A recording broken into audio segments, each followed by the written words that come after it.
আপনি কখনো কি শুনেছেন অন্ধকার জঙ্গলের ডাক? না, সে ডাক নয়। সে এক ফিসফিসানি, যে ফিসফিসানি আপনার নিজের নাম ধরে ডাকে।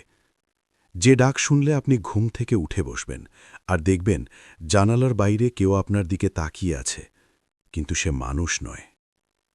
আজ রাতে আমি আপনাকে নিয়ে যাব সেই জঙ্গলের গভীরে, যেখানে গাছগুলো নিজেদের ছায়া খায়, যেখানে পাখিরা গান গায় না, শুধু কাঁদে।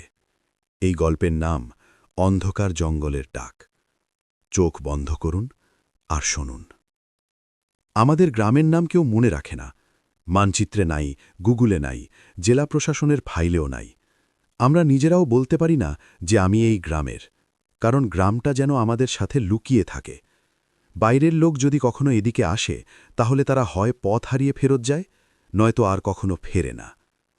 গ্রামটার নাম ছিল কালাচাঁদপুর, কিন্তু এখন কেউ সে নাম মুখে আনে না, কারণ কালাচাঁদপুরের পিছনে আছে সেই জঙ্গল, কালা জঙ্গল। কালা জঙ্গল শুধু গাছের জঙ্গল না, ওই জঙ্গলে সূর্য ঢোকে না, মেঘ ঢাকা আকাশ থাকলেও ওখানে সব সময় অন্ধকার।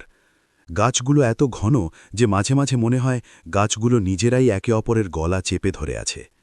আর ওই গাছের গুড়িতে কখনো কখনো দেখা যায় মুখের মতো দাগ। চোখ নাই, কিন্তু যেন তাকিয়ে আছে। আমার নাম রহিম। আমি কালাচাঁদপুরের শেষ স্কুলের ছাত্র। আমাদের স্কুলটা জঙ্গলের ঠিক কিনারায়। সকালে যখন স্কুলে যাই, তখন জঙ্গল থেকে আসে এক ধরনের গন্ধ, ভিজে মাটি, পচা পাতা আর কিছু একটা, যেন মাংস পচছে। শিক্ষকরা বলেন ওই গন্ধ শুধু প্রকৃতির, কিন্তু আমরা জানি ওই গন্ধ কোনো প্রাণীর নয়। ওই গন্ধ আসে কারো শরীর থেকে, যে আর মরে নাই, কিন্তু বাঁচেও নাই। গত বছর আমাদের গ্রামে এসেছিল বাবুর মামা। বাবু আমাদের পাশের বাড়ির ছেলে। তার মামা ঢাকা থেকে আসেন, বড়লোক, গাড়ি করে আসেন, মোবাইলে ফটো তোলেন। তিনি বলেছিলেন এই জঙ্গলটা দেখে একটা ডকুমেন্টারি বানাবো। গ্রামের বুড়োরা তাকে বারণ করেছিল। মোল্লা মিয়া বলেছিলেন ওই জঙ্গলে ঢুকলে আল্লাহর রহমত থেকে বের হয়ে যাও।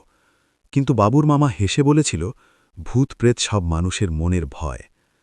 সেদিন রাতে সে জঙ্গলে ঢুকেছিল, ক্যামেরা হাতে, টর্চ জেলে। বাবু বলেছিল, মামা বলেছিল রাত 12টার মধ্যে ফিরবে, কিন্তু মামা ফেরে নাই। পরের দিন সকালে গ্রামের লোক জঙ্গলের কিনারায় পেয়েছিল তার জুতো।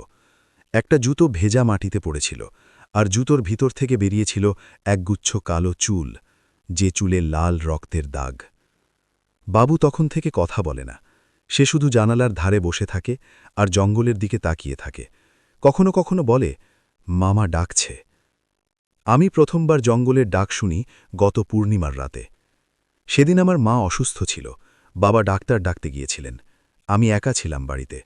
রাত বাড়ছিল, ঘড়ির কাঁটা 12টা ছাড়িয়ে গেল। হঠাৎ শুনলাম, রহিম, রহিম। কণ্ঠস্বরটা মোটেও অপরিচিত না, সেটা আমার নিজের গলার মতো। কিন্তু আমি তো কিছু বলিনি। আমি বিছানা থেকে উঠে বসলাম, ঘরে আলো জ্বালালাম, কিন্তু ডাক থামল না। এবার আসছিল জানালার বাইরে থেকে, রহিম, আয় না, আমি তোর জন্য অপেক্ষা করছি। আমি জানালার পর্দা সরালাম। বাইরে চাঁদ উঠেছে, কিন্তু জঙ্গলের দিকে চাঁদের আলো পৌঁছায় নাই। জঙ্গলটা যেন কালো কাদার মতো গিলে ফেলেছে সব আলো। তারপর দেখলাম জঙ্গলের কিনারায় একটা ছায়া দাঁড়িয়ে আছে, লম্বা, কাঁধ উঁচু, হাত দুটো নিচে ঝুলছে। মুখ দেখা যাচ্ছে না, কিন্তু সে যে আমার দিকে তাকিয়ে আছে সেটা বুঝতে পারছিলাম। আমি জানালা বন্ধ করে দিলাম, কিন্তু ডাক এখন আরও কাছ থেকে আসছে, তুই আমার, তুই আমার। পরদিন সকালে আমি কাউকে কিছু বলিনি, কিন্তু আমার গালে ছিল দুটো আঁচড়ের দাগ, যেন কেউ আমাকে রাতে স্পর্শ করেছে। গ্রামের সবচেয়ে বুড়ো মানুষ হাজারি মিয়া, তার বয়স ৯৮। সে বলে, আমি এই গ্রামে জন্মেছি আর এই গ্রামেই মরব, কিন্তু ওই জঙ্গলে কখনো পা দিইনি। একদিন আমি তাকে জিজ্ঞেস করলাম, দাদু, ওই জঙ্গলে আসলে কি আছে? হাজারি মিয়া চোখ বন্ধ করে বসে রইল অনেকক্ষণ। তারপর বলল, ওই জঙ্গলে কিছু নাই, ওই জঙ্গলে কিছু আছে যে কখনো হওয়া উচিত ছিল না। সে বলল, অনেক আগে এই জঙ্গলে এক সাধু বাস করত। সে মানুষ না, পিশাচ। সে মানুষের আত্মা খেত।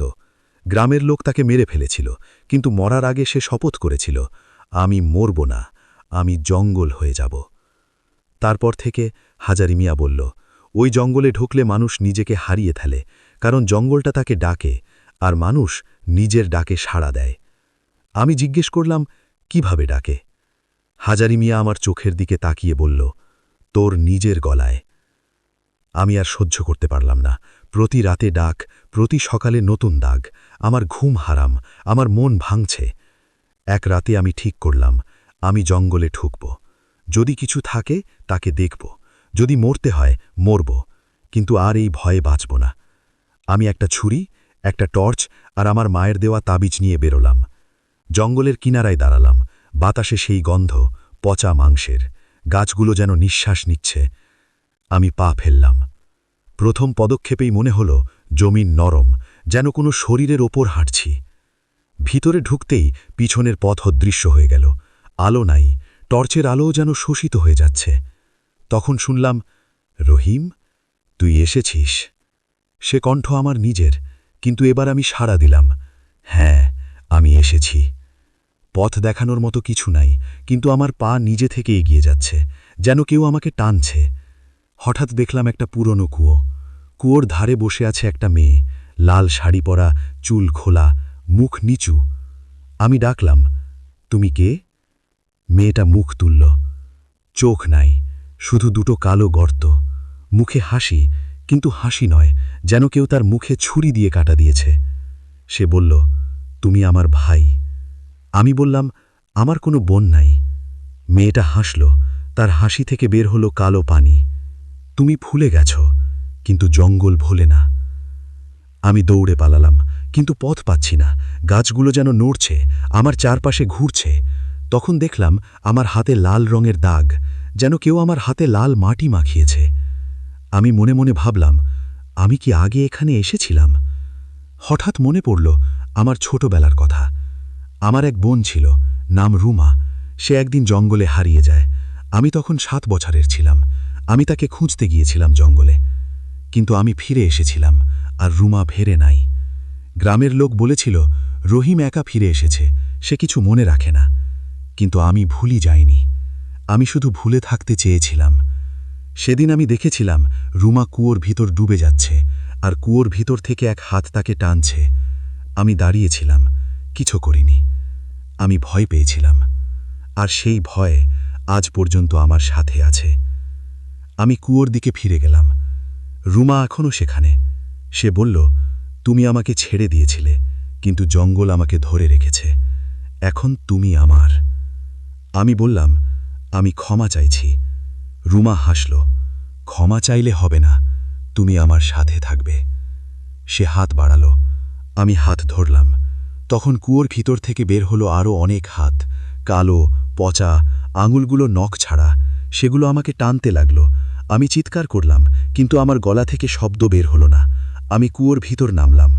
অন্ধকার, ঠান্ডা। আর তখন আমি বুঝলাম, এই কুয়ো শুধু কুয়ো না, এটা জঙ্গলের হৃদয়। আর জঙ্গলের হৃদয় খায় আত্মা। আমি মরিনি, আমি জঙ্গল হয়ে গেছি। আমার শরীর এখন গাছের গুড়ি, আমার চোখ এখন গাছের গাঁট, আমার গলা থেকে এখন বের হয় সেই ডাক, রহিম, রহিম। আমি যাদের দেখি তাদের নিজেদের নাম ধরে ডাকি, আর তারা আসে, কারণ মানুষ নিজের ডাকে সাড়া দেয়। আমি এখন জঙ্গলের অংশ, আর জঙ্গল কখনো ক্ষুধা মেটায় না। তুমি কি শুনছ? ওই যে কেউ তোমার নাম ধরে ডাকছে, তোমার নিজের গলায়। তুমি কি সাড়া দেবে? আপনি কি এখনো শুনছেন, নাকি আপনি ইতিমধ্যে সাড়া দিয়ে দিয়েছেন? মনে রাখবেন, অন্ধকার জঙ্গল শুধু গাছের জঙ্গল নয়, ওই জঙ্গল আপনার ভিতরেও আছে।